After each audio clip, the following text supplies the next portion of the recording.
Hi there, you guys, and welcome back to SA Social Media News, where we get to bring you the hottest, hip, and happening entertainment news.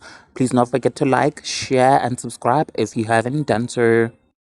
Leroy Sidambe, who is a married man and having an affair with YouTuber and influencer Mihlali, has sent shockwaves across social media after he wished his wife and baby mama Mary Jane Sidambe a happy Mother's Day on his Instagram and even tagged her.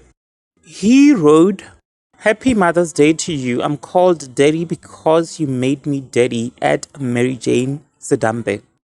And now people are wondering if she and husband Leroy have patched their differences after it was discovered that he is cheating on her with Mihlali, who posted a picture of her and Leroy Sidambe on her Instagram and later deleted it. Now, you guys, please do engage with me in the comment section below. Like, share, comment, hit the bell for notifications. I'll see you on my next upload. Thank you so much. Bye.